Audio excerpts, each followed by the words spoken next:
All right. Hello and welcome back to ShameOver, the Drink Less podcast. I am your host, Erica Mallory, and I am honored to be here today with Sarah Kate. Sarah Kate is a sober sommelier and the founding publisher of online media platform Some Good Clean Fun. This was launched in 2021 as a resource for anyone looking for something to drink when they're not drinking, and a community for anyone thinking about reducing, replacing, or removing alcohol from their life. Sarah has spent the last 4 years documenting the changes in the non-alcoholic beverage industry and advocating for more inclusive hospitality industry. Um, Mom of two, tween and teens. Oh, that's a lot. Plus a dog. Mom to, is it Mobius? Yes. I love that. An avid murder mystery reader, me too. Sugar addict and lover of salted chocolate chip cookies. Her favorite drink at the moment is non-alcoholic Sauvignon Blanc. We're definitely going to get into that. Some Good Clean Fun offers over 100 non-alcoholic wine reviews and a large selection of the best of lists and mocktail recipes for the discerning drinker. So welcome, Sarah Kate. I'm so glad to have you here. Go Thank ahead you and for introduce yourself outside of, what I was able to share a little bit on. Thank you so much for having me. That's pretty like sort of sums it up. I've been in the space for about definitely I decided to cut back on drinking in 2020, the first month of the pandemic actually. So it was perfect timing because although everybody was, leaning into that during the pandemic, it helped me immensely because I didn't wasn't going anywhere. It was so easy. It was like super easy to quit drinking in the pandemic because like there were no social obligations. Yeah. Um, But then I realized there was nobody was talking about I had this moment where I'm like, listen, if we can make hamburgers from beans, like why can't we make wine from something else? Like, I mean, why can't there be elevated non-alcoholic options that are similar to wine, taste like wine or exactly like wine, or, and at the time, Seedlip was literally the only non-alcoholic spirit out there. And Wow. there was only like grocery store quality sugar-filled non-alcoholic wines, which were not great at the time. So I was like, this is going to change. Like I had this like real I don't know, ability to see in the future. And wow, I was not wrong. The industry Mhm. has just like exploded, but it's been so fascinating. And I wanted to use my experience as a former like wine lover, and I had studied wine for a few years, thinking I was going to become a somm. And then wine got in the way of that. And so I thought I'm going to apply all of this to the non-alcoholic drinks world. And I wanted to create, I wanted to be that lighthouse for mainly women. I'm not saying men can't follow me and be interested in what I'm doing, but I feel like women are the ones where, we don't say there's a male wine culture, a toxic daddy wine culture. It's like a toxic mommy wine culture. And I was 100%, in that culture. The jokes, the memes were me. Like I was bringing wine to the farmer's market in a mug and Yeah. and that's what I want. I just wanted to share that kind of joy of like, wow, as I reduced and then finally chose to be alcohol free, I just felt so good. And I was like, I've got to share all this. And so there's two parts to the story. One is like, I really want to be that lighthouse and be like, and just share that it's so amazing to be present and the lushness of that life. And then also share like, okay, if you want to have a good drink, there's options out there and don't poo-poo them. Like try, find what you like. And there's a whole bunch of little nuances to that. I shouldn't just, that's not the answer to this. There's a lot of nuances about non-alcoholic drinks. But yeah, and so here we are. Like I've got over 100 non-alcoholic wine reviews on the site now, some good, clean fun. Lots of mocktail recipes, some best of lists, like which are my, best whiskey, tequila, gin, that kind of thing. And they're due for a lot of them are due for an update. The wine ones in particular are due for an update now for 2025 coming up. So, um, and I really just want it to be a platform and a channel for people to explore, okay, I don't want to have a glass of wine tonight. What can I drink instead? Yes. And I know that's how I found you because obviously my big thing is just normalizing the choice and being able to reduce. But so much of my success and my reduction of over 90% is the booze-free options. And I feel like, especially you were so early to the game. Like when you were cutting back, I was doubling up, right? As were a lot of us. Like, thanks, Yeah. COVID, you definitely gave me more of a drinking problem. But being able to see that now there are so many options, like you said, like there was Seedlip, that was it. Now there's hundreds, if not probably thousands, of different options that are competitors with Seedlip, so being able to not only try different things, but I always remind people the first time you drank alcohol, you were most likely you weren't like, oh my God, this tastes good. It is an acquired taste. Like it's essentially poison. Like we are putting not good chemicals into our body. It's not going to taste great immediately. We teach ourselves that it tastes great. So with all these new options out there, if you don't like one, try something else. You're gonna find something that you like. Got to teach yourself what tastes great again. Yes. It's funny that you said that because literally yesterday I was thinking about how when I was in high school, I didn't really drink that much. Like my parents were really, really strict. I think I'd had like half a beer once, and I sound like a teetotaler, but like I really like just didn't have like that wasn't my circle of friends. We didn't go out drinking. Like we had fun. Did silly teenager things. We went to parties, but I grew up in a small town too, which is surprising that I didn't drink more. But it wasn't until university where, we get frosh week and like that first Mm. week, a month of university, and I'm, chugging back beers. And I remember looking in the mirror and seeing how pasty my face was. And it was like I hadn't developed beer goggles yet. Those goggles where you don't actually see yourself the way you look. Mhm. And I could see what alcohol was doing to my face when I was drunk, when I'd had 3 beers. I was like, why does I remember looking in the pub mirror going like, oh my God, why are my pores so like, why does my face look pasty like this? And I laugh now because I'm like, I hadn't, we all developed beer goggles. We stopped being able to see what we actually look like when we're drunk. And I was like, it's very telling though of like what alcohol does to us. And I mean, everybody goes through this. You go to university, you drink too much, you drink in your 20s, you have fun, and there's nothing wrong with like having for me, I don't want it anymore, but there's nothing wrong with going out, having a drink or two with friends. We do know now the health guidelines too are, what the healthy amount is. And I assume people are making healthy decisions now from a better place about drinking, like what's healthy, what's not. But yeah, it doesn't taste good when you first try it. I'm sure you remember like, oh, when your parents gave you a sip of their beer when you're little, right? It's like, oh, right? Oh, totally. Yeah, and I mean, my parents, they were big winos, and I drank a little bit in high school, not very much, mainly because I am not a rebel and did not like getting in trouble and didn't want to disappoint my parents. So I dabbled a little bit, but most of it was like you going to university as well, where the whole point is binge drinking. Like Yeah. we don't go to a party and have a glass or two of wine. Like that was the first time I had ever seen Franzia. And I called my parents. I'm like, did you know there's wine in a box? They were like, don't touch that. I swear, do not touch that. Because my senior year, they had started letting me have like a small glass of wine with them at dinner if I was staying home, obviously not going anywhere, just so that I wasn't becoming like this crazy drinker in college. It Didn't helps. help. Did not help. Oh, I was But gonna say it helps build your tolerance a little bit. Like it's less worrisome. And yes, I don't know if I would do that now that I'm where I am, but for sure, going to university and having had wine at home a little bit, it helps so that you don't go and your body's able to like it's not a poison as much exactly. in university. It's like your tolerance is just you've built up a little bit of your body like it kind of accepts it. Mhm. I hate to say this. This is not a podcast about continuing to drink. I sound like I'm trying to persuade people. Give alcohol to your kids. No, don't do that. It's harm reduction. That's all this is. Harm But reduction. I mean, that is kind of part of it. I think my biggest thing now is like it, and I'm not a religious person, I'll be the first to say that, but it's almost like the apple, like, telling Eve she can't have the apple, so it's like Ah, giving your kids access to it so it's not the forbidden fruit the second that your back is turned or the and you know second what? they're on their own. Yes. And now, so back to like non-alcoholic drinks. Now, there's a way you can say, hey, if you don't want to feel left out at a party, bring this beer that doesn't look like a non-alcoholic beer, but has a cool label on it. And I really have to hand it to the non-alcoholic drinks industry. The one thing they've done really well is their branding. Oh, Uh, 100%.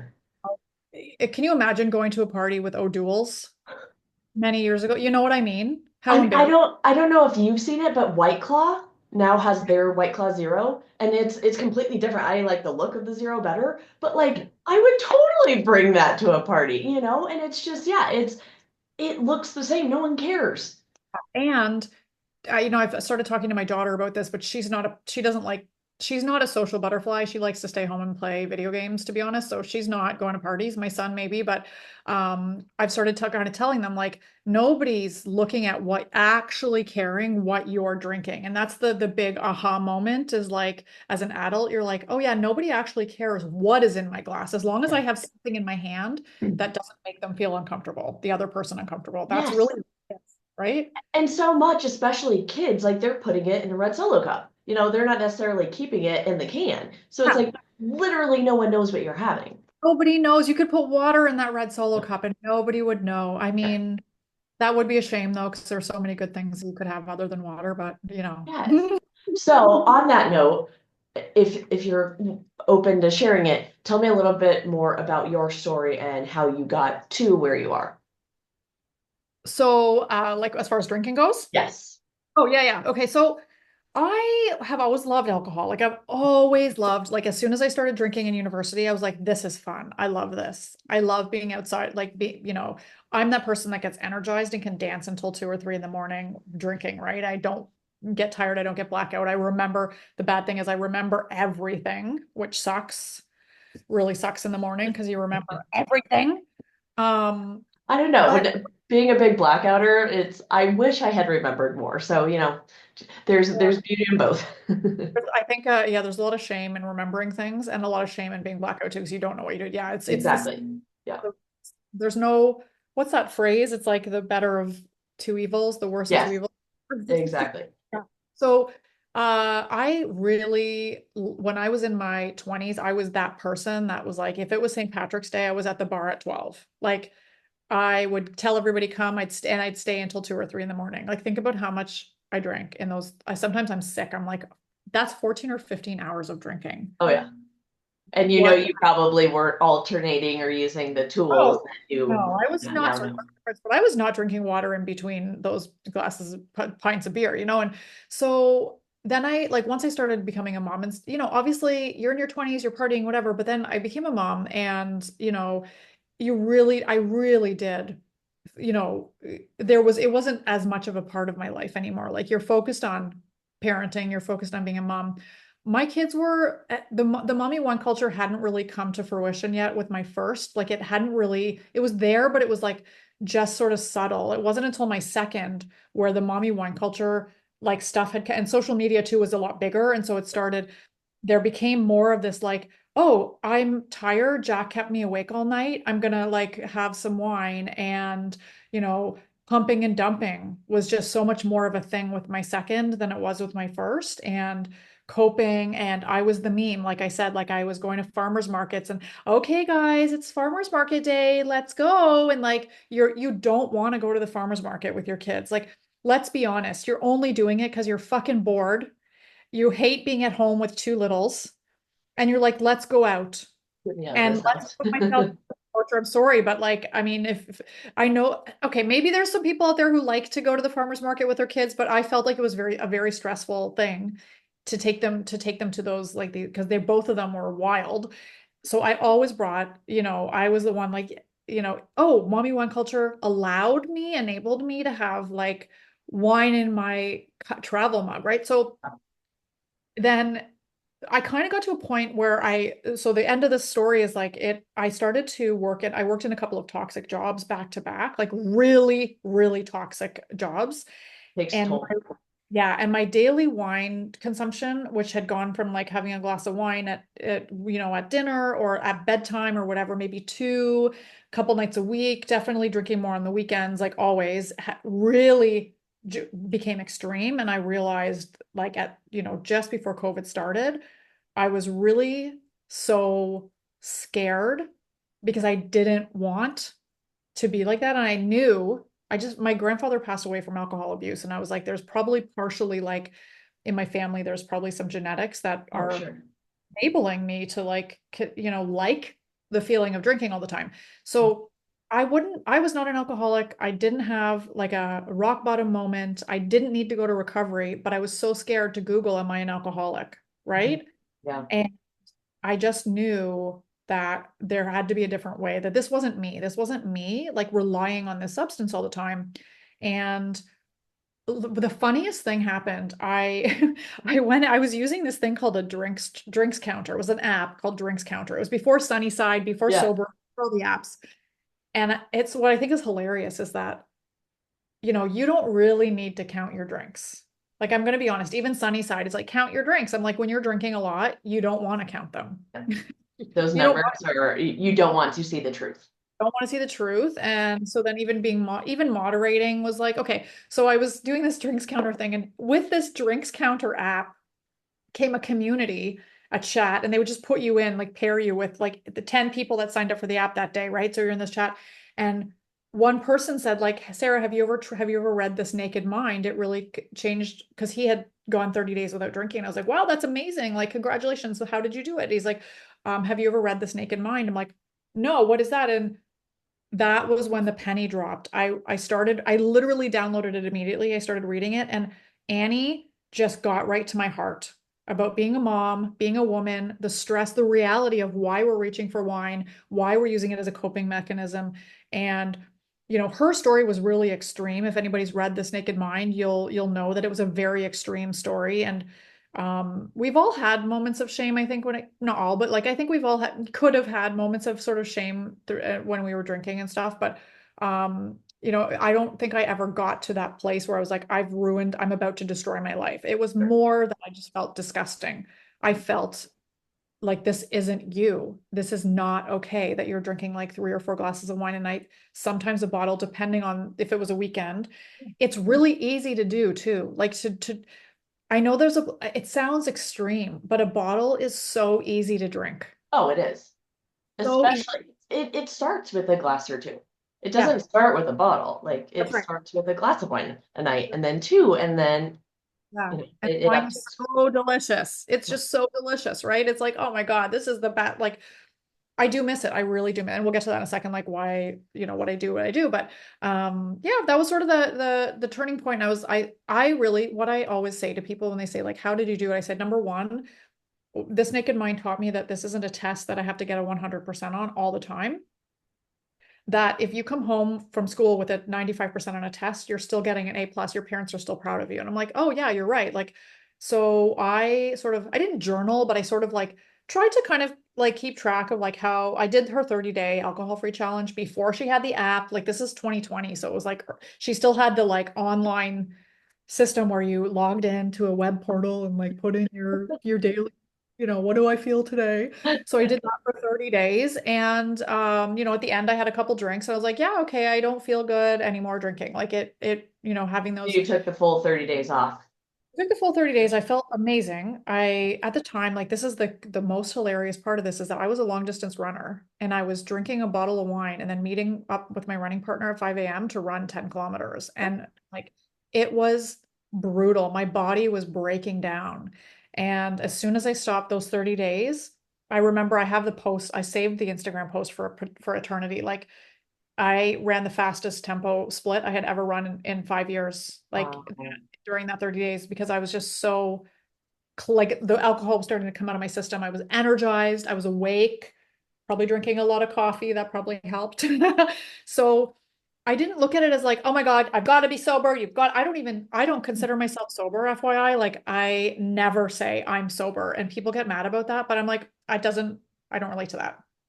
I love you even more because of that. I just have to say, for me, I am so big on labels, and that is it's almost heartbreaking. Like, and I do not want to make anyone feel bad who is sober at all. Like, that is not what this is. But for me, it's the second that you put a label on it, it makes it that much harder to change. So, like, if you say I'm an alcoholic, it is that much harder to change from that mindset because your brain already knows, okay, I'm an alcoholic.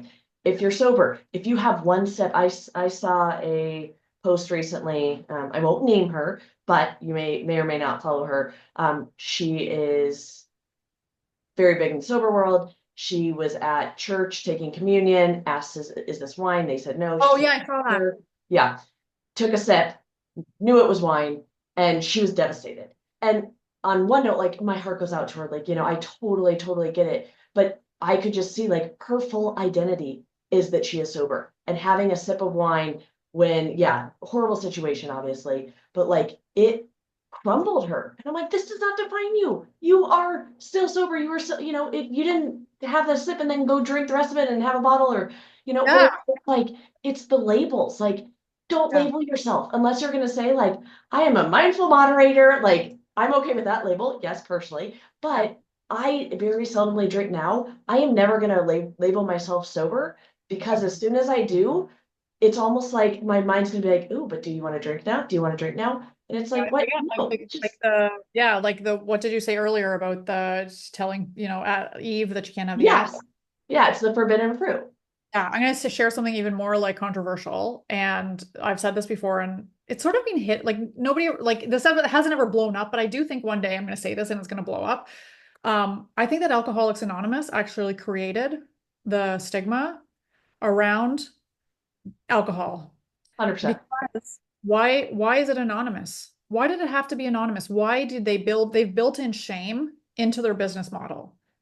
I mean, And that's entirely the whole premise of it. And you could literally have 20 years of not drinking. You have one sip and that 20 years is wiped away.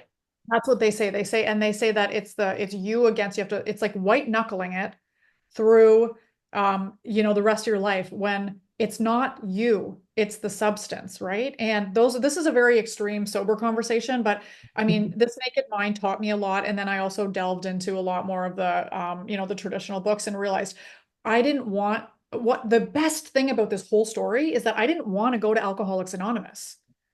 It felt weird. Like I don't want to go to a basement and tell people a church basement and tell people that I like can't control myself. Like there's got to be a better way. And then this Naked Mind opened up the idea of like community and talking to other people, hearing other people's stories, whether I wanted to talk about my own or not.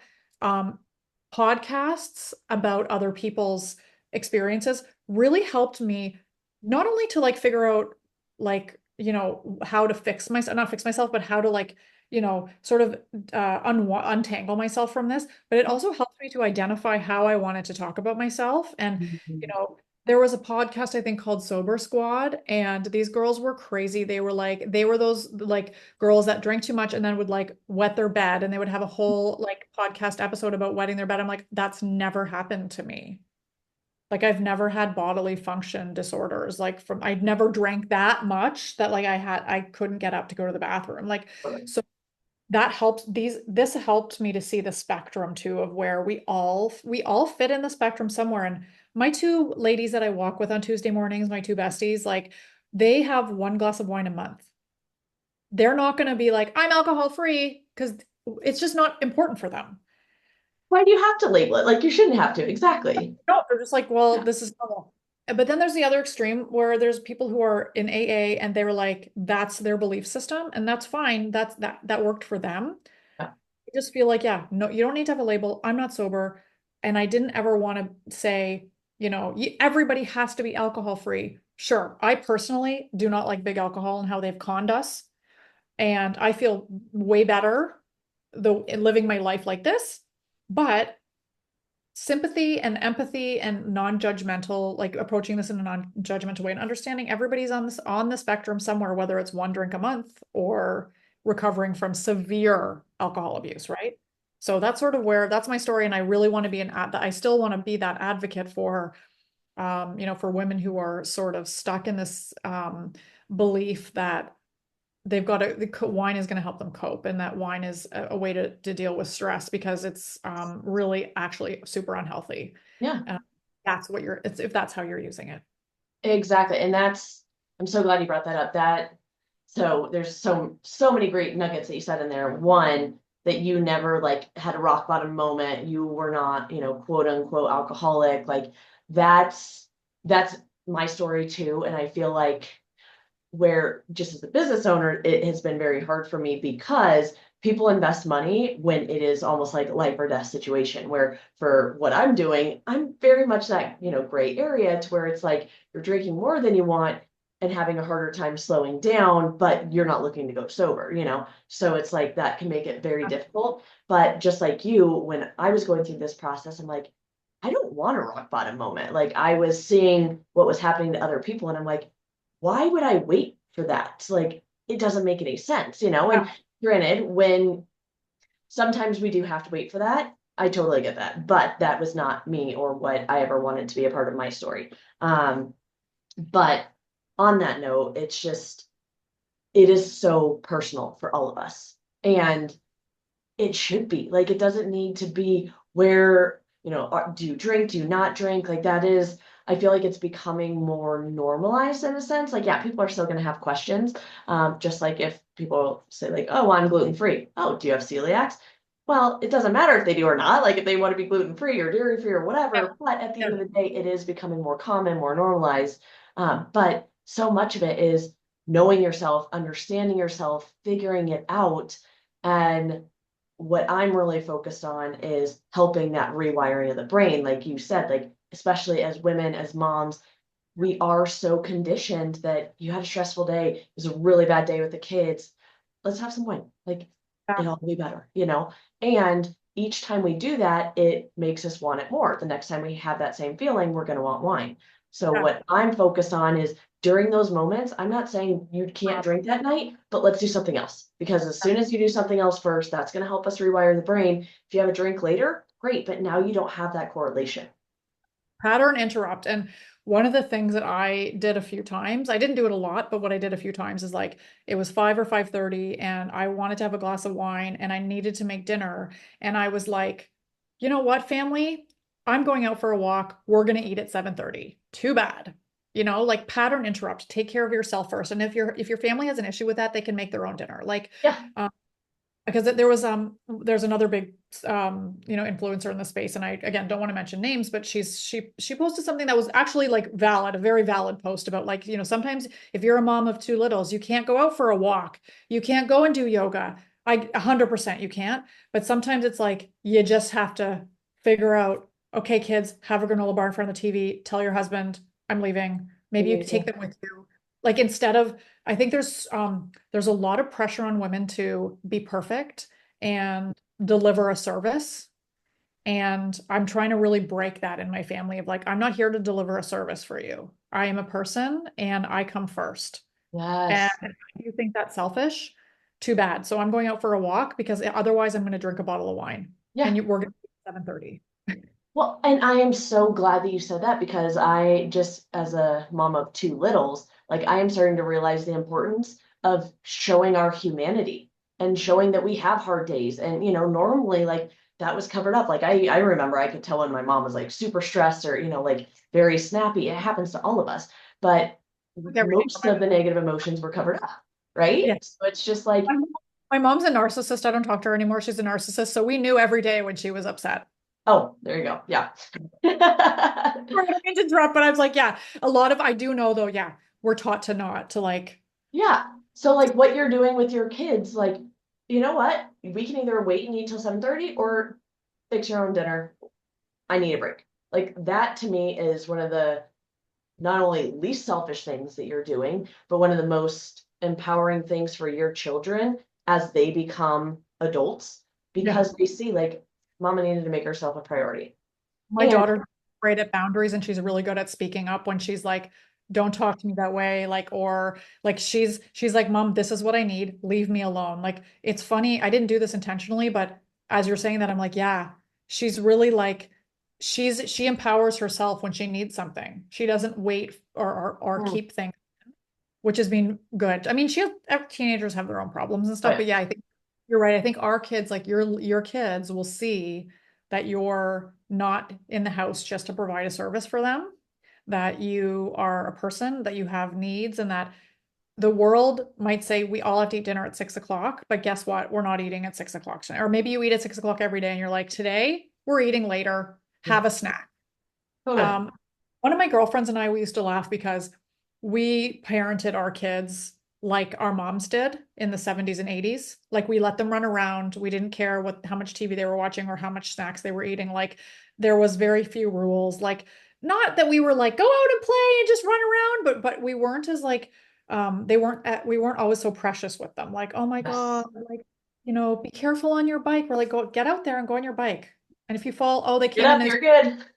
scrape your knee. Okay, put a band-aid on it. Go get some polysporin. You're fine. It's a scraped Yes. knee.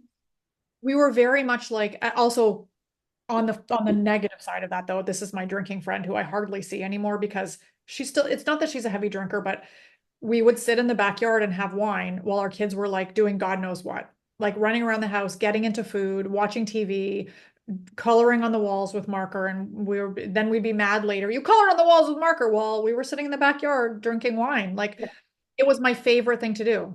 One of my recent articles, actually, I wrote a review about a new wine from Austria called Geronimo Gruner Veltliner, Okay. and all-free white. It's amazing. It's really good. It's not the best one in their line. The red one is the better one. I'll get to that in a sec. But in this article, I wrote about how one of my favorite memories from my mat leave with my first daughter was walking over to Jen's house and drinking Gruner Veltliner on her porch because her parents were from Austria. And that's how I fell in love with this specific varietal. But then and our kids would crawl around the grubby front porch when they were like a year old, like less than a year old. And we were drinking wine on the porch. And I'm like, I'm putting this out in the world, but also conscious of like, wow, that was not the best move, right? As a new mom, like to like just let our kids, but that's how we were. She and I were like, who cares? They're gonna get dirty. Oh well, they're gonna eat something off the porch floor. Okay. Well, and they are fine. They're thriving now. So like clearly all is good. They're But yeah. thriving, they're fine. But yeah, so we like definitely setting those being human to our kids, especially our daughters, I think is like super important. It's part of the story of like, you know, one of the things that used to make me so mad, it still does, is, and it's reduced a little bit. I don't see as many of these on the shelves anymore, but like mommy needs wine. You're the reason I cry, like, or Oh, I'm the reason mommy drinks wine, like those onesies and stuff. And that's just sending such, it used to make me so mad because I felt bad for the kids and the message that's sending. in the beginning, I mean, I was very much like you. Like I was totally the meme. Like I would laugh, I would share, I'd buy all the shit, all of that. And now, as soon as I see it, like, sometimes I might still chuckle or whatever, but for the most part, like I just turn my back or walk away or whatever, just because the more and more you see that, the more subconscious it becomes that that is true, that is reality. And I mean, I saw it so much growing up that like it's, of It course, became like I'm a mom now, like mommy needs wine, ha ha ha. Yeah, totally. And I think that again, not to be judgmental in any way, like that we see this in the stores, we grew up with it, we see it, it becomes the norm and becomes normalized, right? So I'm not here to say never ever have wine again. You're gonna die if you have a glass of wine. I'm here just to say like be conscious of the marketing, be conscious of the influence that this has over you, and be an empowered woman and make the choice that's right for you. Maybe it is a glass of wine. Maybe you're celebrating something special and you want to have a really expensive glass of wine. Go for it. Like that is your ultimate choice, is like, as long as you haven't been binge drinking all week. But you know what I mean? Like, Yeah, uh, so I think one of the other books, just as if people are looking for recommendations, I read Quit Like a Woman by Holly Whitaker. love that. Um, that one was really good because that was really powerful to me as a feminist. I'm like, oh my God, she ties alcohol right to the feminist roots, right? And I was like, this is a big deal. Why aren't we talking about this more, about how it actually prevents us from being strong feminine role Yeah. model? I'm like, wow, why did I think about it? It's kind of like, God damn it, somebody fucking duped me. Sorry. I'm just like, somebody's duped me. Like I got mad. I'm like, I've been duped this whole time, Oh right? my God. As I've gotten into this world, like I was sharing some like stats with my mom, and she's like, that's not true. I'm like, it is. She goes, no, otherwise we would know it. I'm like, this is literally, cigarettes and alcohol are not far apart from like, the reality of it. But unfortunately for cigarettes, they're the ones who got the bad name. Granted, cigarettes still make billions of dollars, but alcohol, they hide all the factual, like what it actually is, what it does to you. Like, and it's, again, I still drink. So even knowing everything that I know, I do still choose to imbibe sometimes, and that's okay, but that's my choice. But it is hilarious that we don't know all the facts about it, so we're just ignorant. And a lot of times that's to protect ourselves because we don't, the more when as they Have say, to make when it. you know better, you do better. Yeah, the more you know, the more you have to make a change because you can't ignore it. So I think there's a little bit of like ostrich in the head in the sand. Totally. Um, but yeah, so I mean, go have a glass of wine, whenever if you're celebrating a special occasion or you're with your girlfriends and you really want to have a glass of wine. But my goal is to help people understand what is in that, like what is involved with that glass of wine, sort of, and without the pressure of like, don't drink, just be aware and be like, understand that, okay, you need to drink more water. You might not get a great sleep. And if you're feeling low on Sunday morning, that's from the alcohol. Don't beat yourself up, go for a walk, like, and let it get out of your system. So, and then maybe take a break and don't have another glass for a couple days, sort of. So that's sort of the approach that I'm taking, that like, my goal for myself was to be alcohol free. There's always going to be alcohol out there. People are always going to drink. But how can we make a healthier planet? When I started Some Good Clean Fun, the brand slogan was uplifting the world's standard of living, I love right? that. And it's really, that's what this is about, is like, how can we be like better as humanity? And I think that alcohol contributes to a lot of things that, are sad and terrible. And as a global base of humans, let's pull the curtains back and like figure out what's better for us. Yes.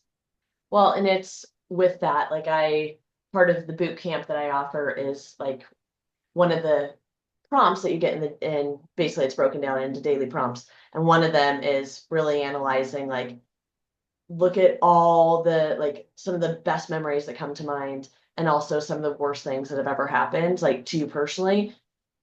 How much is alcohol a part of either of those experiences? And so many times, like the negatives, alcohol was a part of it, even if it wasn't like the cause, or it was still a part. And granted, alcohol can be a part of all the good things too, Totally.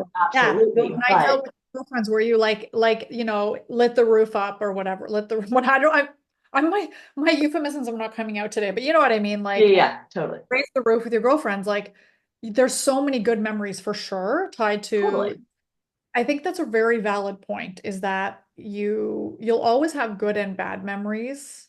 And I think it comes down to like, in those, what contributed to those bad memories, and did you need alcohol in those situations, maybe. totally, So absolutely, um there are a lot of, I just want to reinforce that there are a lot of like sober podcasts out there that are like, don't ever drink again, it's really bad for you. And yes, it is really bad for you, but it's not reasonable to expect everybody in the world to stop drinking. no, It's more reasonable to say, let's figure out when it's the time to have a glass of champagne. I probably will drink again. Like, I know this is shocking because I'm 4 years in now, like really almost, let's see. So the last time I had a drink was like Christmas Eve 2021. No, 2020. So that was like, we're getting there to like almost 4 years now. So, or sorry, 3 years. God, I've totally lost track of time now. What year are we in? we're 2024. With 4 years. So yeah, I know that. I'm just like, I was like, wow, was it 2020 or 20? It was 2020. So it's been like almost 4 years. And I'm so far enough away from it now that I'm like, I could probably, like, I've started romanticizing it a little bit. Like, I'm Yeah. gonna have a glass of wine again one day, but it's not even the wine. I'll tell you what I really crave, what I really want. I really want like an ice cold martini. Like, I just want 4 shots of straight alcohol, like in my bloodstream. Like, this is terrible to say that. I want the olive. I want it to be ice cold. I want to sit at a bar and like just feel the burning in my Yeah. throat. Like, I don't know if I'm ever gonna do that now. Well, sorry, I'm not gonna do that now, but I kind of have this thing in my mind that like, I'm gonna be that old lady that like has a martini once a week, maybe, or something, because Yeah. then it doesn't matter. Like, when I'm 85 or 90, I've for 45 years. Like, I figure there's three phases. Like, I was living up till about 41. I was like, like in this phase of like, wool over my eyes and, Sure. loving alcohol, whatever. And then the next 40 years of my life or so, or 45 years or whatever, are going to be, um, you know, healthy. I'm going to eat my protein. I'm going to drink my water. I'm going to strength train. I'm going to get 10,000 steps a day. I'm going to not drink alcohol. I'm going to age gracefully. God, that sounds like exhausting. But anyway, That's an exhaustive list. Yes. well, that's what they say. Like, when you're hitting like perimenopause age, which I'm getting into now, it's like, oh, you've got to do all these things. And it's like, okay, so then when I'm like maybe 80 or 85, that's my next phase of just like raising the roof, like, going to curling and having martinis and like playing cards with the ladies and drinking a bottle of wine. Because it doesn't matter. I'm gonna die anyway. Who cares? Right? I totally get that. Yes. So yeah, so that's sort of my story. And sorry, like we've totally talked so long about my story, and I know you wanted to talk about like some of the drinks and things like that, the non-alcoholic. Yeah. No, I love this. One thing I wanted to say before I forgot, because I know you have brought up a couple books for QuitLit. Definitely early on, QuitLit I thought was very important. One thing I do want to say with QuitLit, just in general, just because sometimes it got me down. One, take everything with a grain of salt for sure, because these are typically just people's experiences. Like it's Yeah. one person's experience, one person's opinion. There's so much great information in there. It's so much, like you said, like I feel seen, I feel heard, like they get me. Yes. The one thing that I found, and granted, I was consuming a lot of Quitlet all at the same time, which do not do that. Maybe do one, move on to, our Yeah. murder thriller shit that I'm just obsessed with. And then go back, don't do them back to back to back to back. Yeah. I feel like Yeah. people get so overwhelmed and just Yeah. consume too much. Well, Uh, even calling it quitlet is assuming that somebody wants to quit. well, and that is basically what I was gonna allude to is what I found, and this is just my personal opinion. With a lot of it, I would love the book until the very end. And this was almost every single one that I've read, but the end was almost like, if you still want to drink after everything I've told you, there's something wrong with you. And that again was how I took certain things. And, granted, it very much was, I'm still one that I don't want to have to say bye, but I'm also very triggered with that black and white mentality type thing. That So is very, you're right. Yeah. yeah, but I mean, I'm not saying don't read them, don't listen to them. Like I am a big fan. They, more than anything, it's just that information that again we don't know. It's so buried down. Like alcohol is billions and billions of dollars in the industry, and they're going to make sure we don't know certain things, and there's so many studies out there that will be like a glass of wine, two glasses of wine a day is a healthy heart, is it, the antioxidants, we're getting all this shit all the time. So We're like, doing all the, it's just like making a decision for yourself and without an overwhelm. yes, and do what's best for you. Get the information, learn, listen, consume like all the knowledge that you can, and then do what you feel like is best for you in that moment. And just like you said, like the decision that we make right now does not have to last the rest of Yeah. our lives. Like it is just for us right now. Yeah. So, but I do love the Quitlet that you brought up. So I want to say that I just, in case Yeah, people my three. feel like how I have felt with it. Yeah, my three, like, so Nate, I said This Naked Mind, Quit Like a Woman, and then the other one that I really loved was called Sober Lush. Oh, I And have not read that one. oh, it's such a good one. You know why? Because for me, even though I didn't like the word sober, what she was talking, what the whole book is, it's by two women, and they were talking about the lushness of life, like embracing the lushness of life. And there was one really particular poignant moment in it where she was talking about how there was all these kids. She was at a Christmas party, and all the adults were drinking their faces off, and it started snowing, and the kids wanted to go tobogganing, and they kept asking, "Can we go tobogganing?" And the parents were getting drunker and drunker, and she was the only one who was like, I'll take you guys." She put her snow pants on in the middle of a holiday party and went out and like tobogganed with these kids. And she said she felt this freedom of like zipping down the hill on a sled in a fresh snowfall was the most beautiful thing. It was way better than being inside and making small talk at this holiday party. And I was like, that's the lushness, right? So that was, yeah, that's the third book that I recommend. Is definitely the yeah. Well, and on that note, I mean, and I'm sure you can relate to this as well, but I know going to parties, doing social events, being sober, it can be really hard at first. But one, whatever we practice, we get really good at. And two, I love it because I typically go a little bit later. I leave earlier. I never feel bad about that. And I'm not annoyed just making all the fucking small talk that I don't care about. Like, before I loved it, but I think I was drinking, that it was just an excuse to stay, to play, to, get to know people. But most of those conversations I wasn't necessarily remembering, or you see them sober next time, and it's like you don't necessarily have that connection unless you're drinking. And, so it definitely changes things. It's hard. It is hard when you go through, you have a life knowing yourself with alcohol, and especially if you remove it entirely, like you have to get to know yourself completely differently. Oh, your identity is totally Yeah. different. For But sure. I It's mean, the conversations I have now are so much more meaningful. when I have them. And granted, some like there's just really not that much to talk about, and it's like, okay, cool. But like I don't feel Yeah. bad now. It's not like I feel like I'm forced to just make all this conversation where before I definitely did. Over and over. Yeah, totally. The other, so I guess this is a good segue because I was going to say one of the biggest tips now that we're getting into the holiday season and stuff like that. When is this going to air, by the way? Is it? Um, in the next couple weeks, Okay, it'll be the holiday. probably next week. Okay, Not good. not positive, but yes. Okay, good. Because I was going to say, like, if this is after the holidays, and Oh no, no. It'll be okay, within the next 2 weeks. yeah, so one of the best options if you're going to holiday parties and things like that and you don't feel like drinking that night, if you don't feel like drinking in your gut and you're like, God, another holiday party, bring something with you that's non-alcoholic and put it in a wine glass, put it in a cup. Nobody's gonna know. Nobody's gonna know. Like, right? It's the biggest thing that will help you get over and get through the holidays. If you're feeling sick about going into the holidays and knowing you're going to have to go to parties and hold a glass of wine and feel like the white knuckling, like I don't really want to drink this but I'm going to drink it, and I remember that feeling of like I don't want to drink tonight, but then somebody puts a glass of wine in my hands and I'm like I can't resist this, Yeah, I have to drink it. I'm at a totally. party. Well, and What? especially as women, like we feel bad. We don't want to make them feel bad. I hear my clients say that all the time. Like I wasn't planning on drinking, but then they were drinking, and I knew that if I said no, I'd make them feel bad. So I'm just like, oh my God, no. Do you? Yeah, yeah. And so have something in a glass Yes. and don't make a big deal of it either. This is the thing that I realized early on is that people don't want to hear about you not drinking. They don't want to hear that you're drinking non-alcoholic. Just Yeah.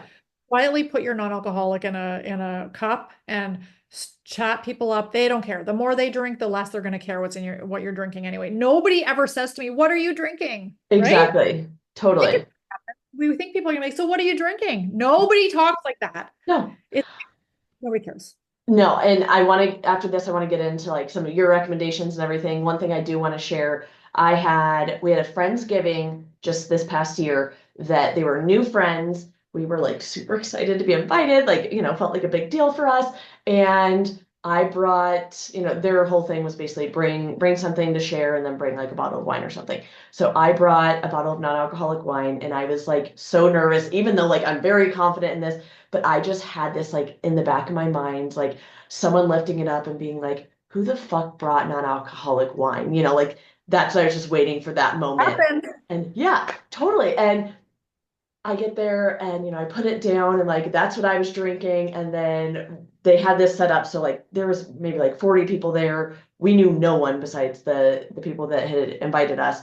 And there was a couple across from us and then like another couple down. And someone had like brought up like, did you see the non-alcoholic wine? And I was just like getting ready to do this. They're like, I love that someone did that because they come to find out they weren't drinking. They were taking the month off and they didn't even know that that existed. And I'm like, can I go get you a glass? Like, I would love to. They're like, is it Oh my okay? God, I Yeah, I love brought that. it to Wait, share. which wine did you bring? I'm so curious. I brought Gießen. Gießen is my favorite. They are my go-to. Granted, you've tried a lot more, so I'm so excited to Oh, get into your Jesus. list and everything. But it was just not only seeing that like other people they wanted it, they needed it, they didn't know it existed, that it was received so much better than I expected. But like we had this great conversation with a handful of people because they were now excited that like other people were trying to cut back or drinking less, and it wasn't just about like I'm not drinking anymore because we know that there is such a as soon as someone says I'm not drinking or I'm sober, you automatically assume, oh, you must have had a problem. Not necessarily that it was a choice because of health, because of so many other reasons, but it's just we get Having a mom. uncomfortable. We're so afraid of judgment. So it was just such a beautiful That's moment. such So a what I great want everyone to, experience. Oh, yeah. So Sarah, tell us about some of your favorites, but I want you guys, whoever's listening or watching, please, like if you have holiday parties or, just the holidays in or general. entertaining. If you're Yes, entertaining, exactly. Stock on, up on some yeah, of these, provide options for people. Try them yourself. Like never know. people just want options. That's all Yeah. we want is options. It's really all about inclusive hospitality. And so, well, so some of my like the number one thing that people want, I find, is they want a good red wine and they want a good tequila, like non-alcoholic tequila. So I would say like right now, my absolute favorite to like two or three tequilas are the Free Spirits, Spirit of Okay. Tequila, the best one out there. Like it tastes good. It's got burn. It makes a mean margarita, like Okay. almost exact dupe. And if you add in a little bit of, you could add in one slice of a hot pepper. If you add, or sorry, pepper, jalapeno. If you add in like a slice of jalapeno. It just adds a little bit more of like a little bit more heat. Mhm. Um, that really kind of boosts it, but I mean, it is to die for. And then there's the Danny Trejos makes a tequila now. And so Oh, Danny Trejos is that actor. He's been in a whole bunch of things. Like he makes a tequila called Trejos tequila, like a non-alcoholic tequila. And okay. it's really unique. So it's got burn, it's got flavor, and it has like that grassy taste that some really good reposados have. Okay. Um, which I love. So I have that on my bar and I'm stocking that. And then okay, so those are the tequilas.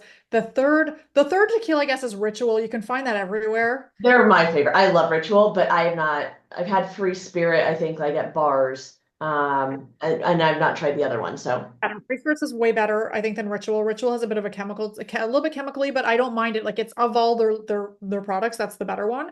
agreed. I also am not like this is my personal thing. I'm not telling anybody that you can't support big alcohol, Sure. but Diageo just bought the brand Ritual, and I just on principle Oh, okay. don't want to support because they've already been making money off of drinkers for 100 years or 200 years, and now they're going to be making money off non-drinkers, and I'm kind of mad about that. I'm like, fucking hands off. Anyway, sorry, that's just my own. I knew No, this was I going to happen. totally get it.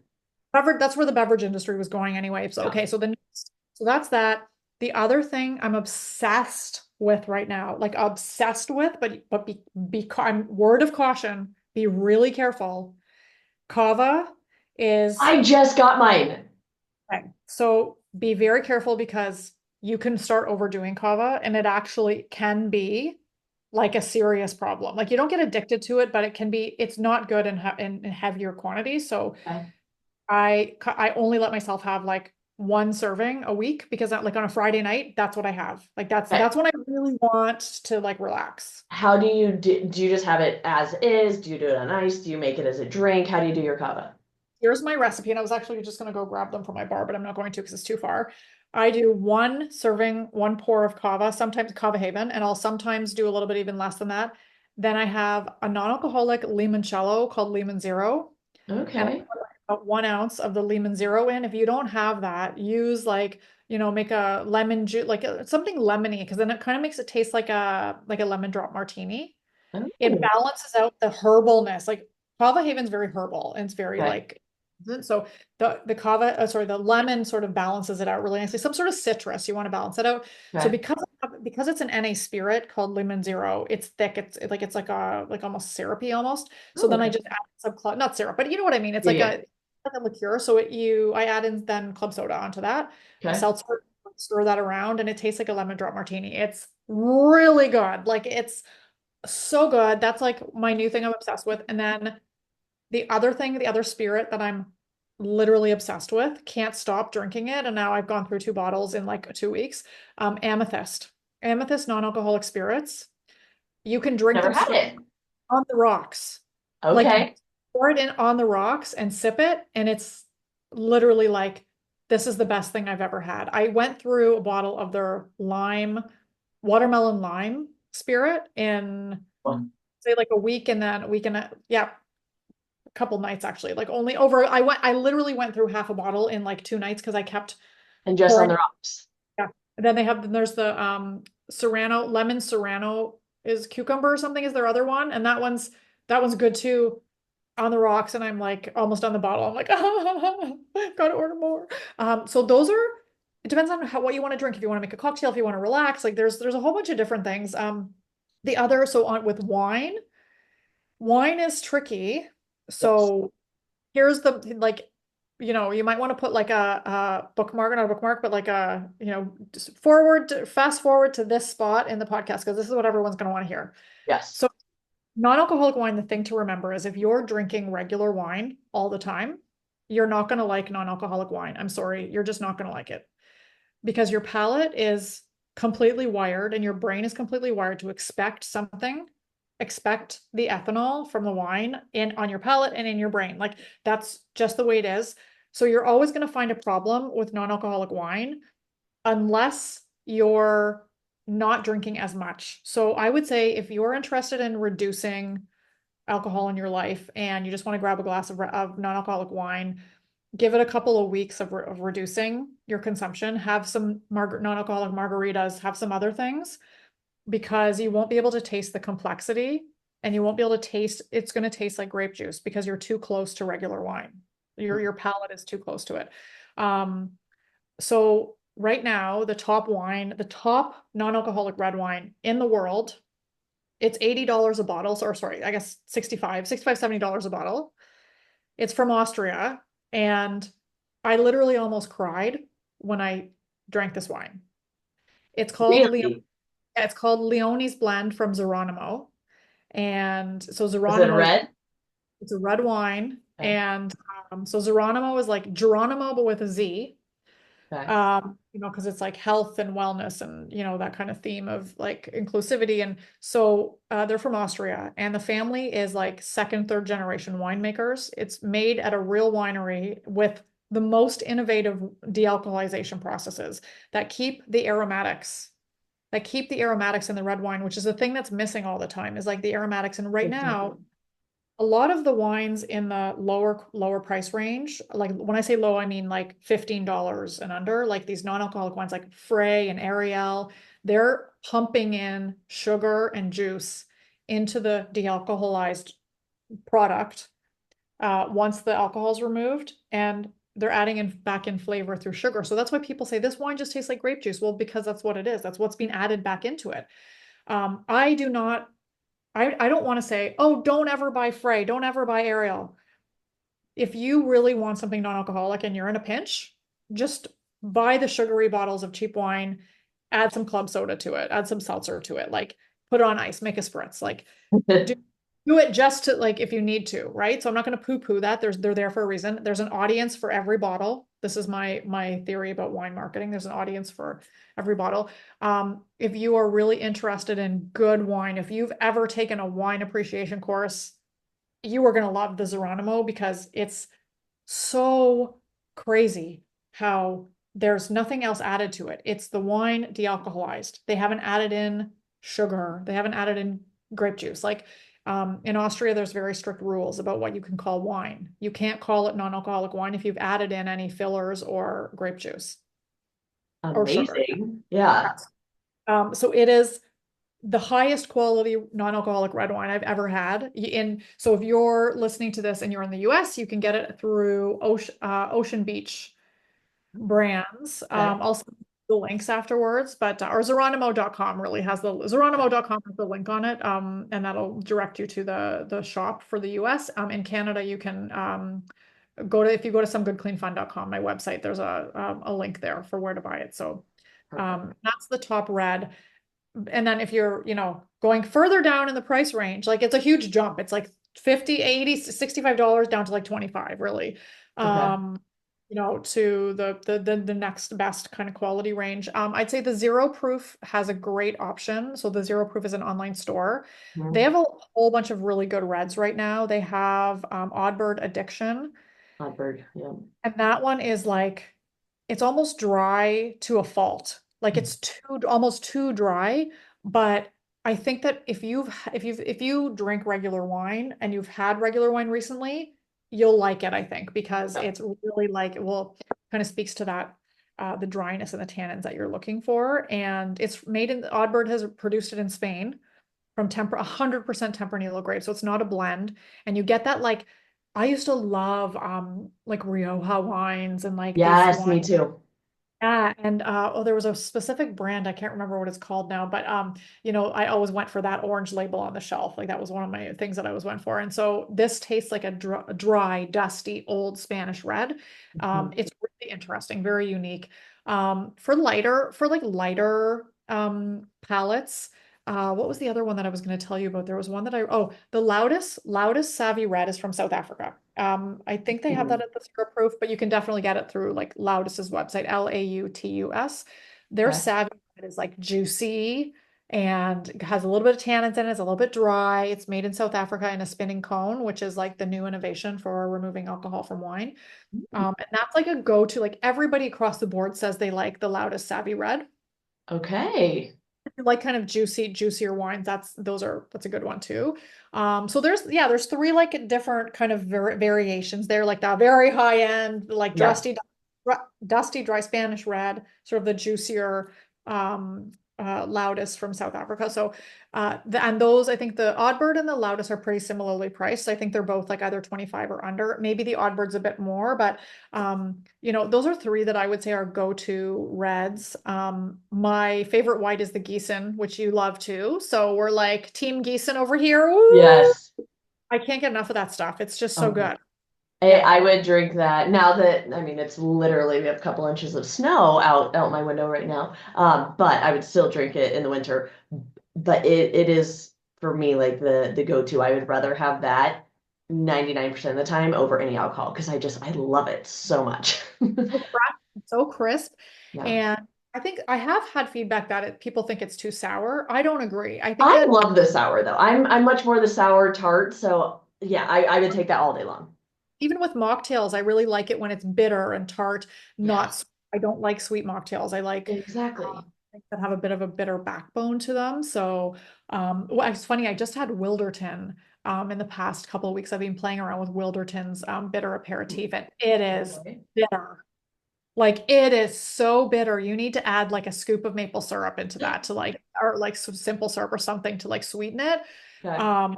But once you add just a little bit of sweetener and you put some seltzer in it, make a little bit of a spritz, you've got like it's a Campari dupe essentially.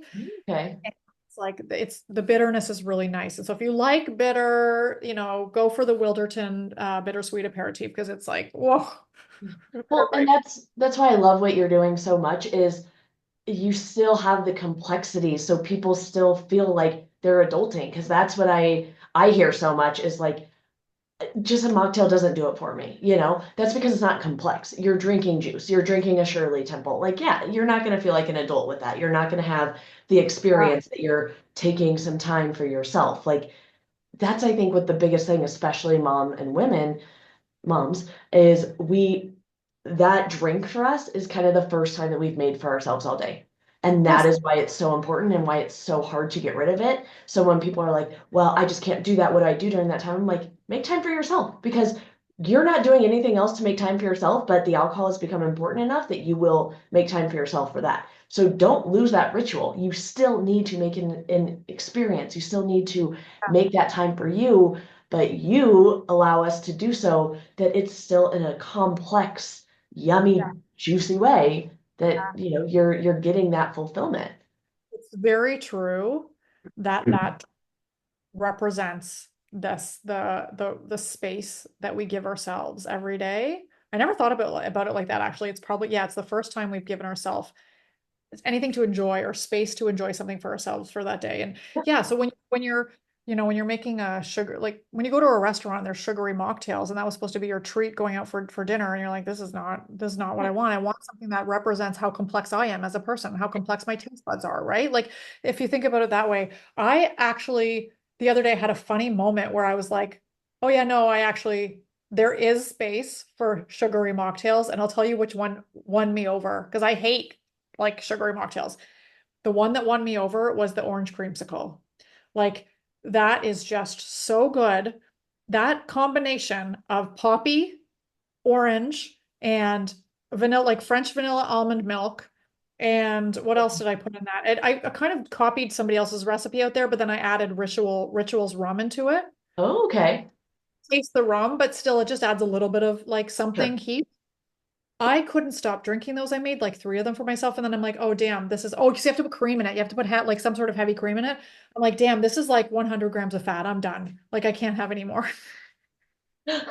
That is amazing. That would be a good one for like the holiday season coming up though too.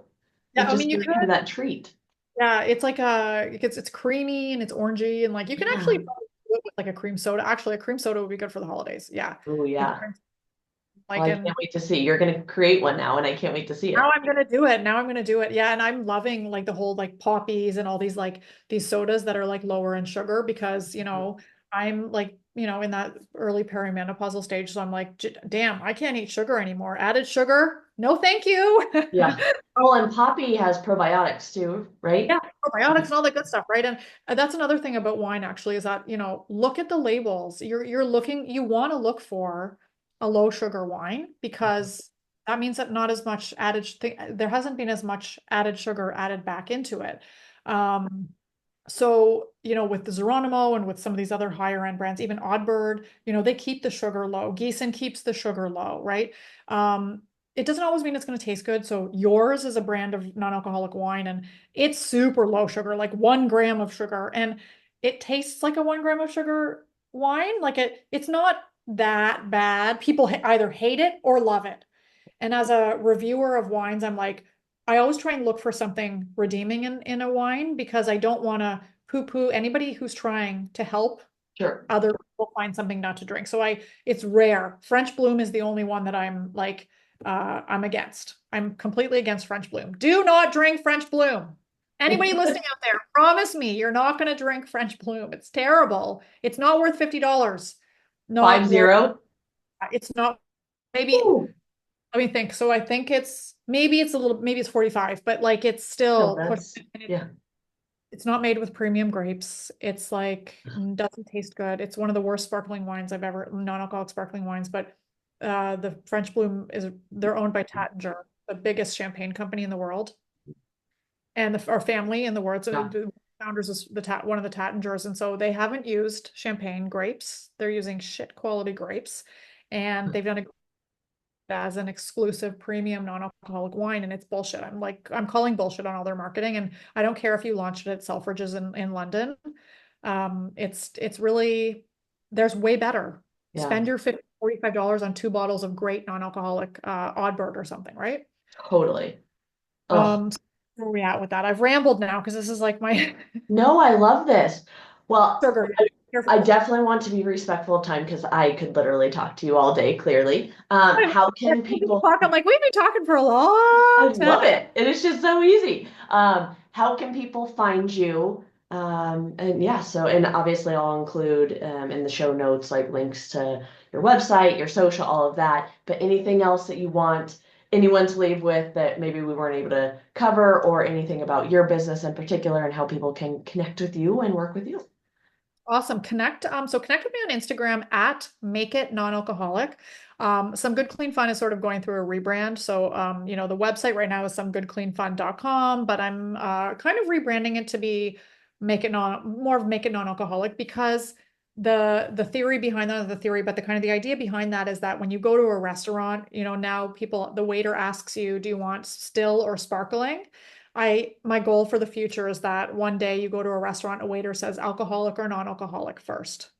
So make it non-alcoholic. Like, yeah, let's make it non-alcoholic tonight.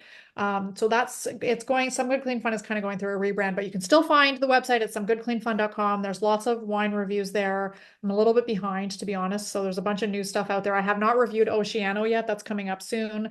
And all of my lists and things. So, and always like there's a contact form there. Email me if you want a recommendation that I haven't reviewed yet. Feel free to reach out to me on Instagram at Make It Non-Alcoholic with, oh, have you tried this? Have you tried that? And if I have or haven't, then I can send you the link or I can uh, put it in the list to review. Yeah. And I do wine reviews on Instagram. I'm again behind on those. I haven't done any for a while, but they're there. So really, I want everyone to, I want to be the lighthouse for people to find something that they like enjoy drinking and feel comfortable making the choice to be alcohol free, whether it's for a day, a week, a month, or forever. So without any judgment. So in that judgment free space. No, I love that. Well, thank you so much for your time. This was just so wonderful, and I am hopeful we'll be able to do this more in the future too. But I will include everything in the show notes so everyone knows how to connect with you, just being able to be a click away. Besides that, thank you for being here, for listening, for showing up, and most of all, just for being a part of this experience so that we can learn who we are on a deeper level and just be in this space together in a safe, shameless, judge-free way. So with that, we'll see you all next time. And so thank you for having me, everyone. Have a wonderful day. Cheers.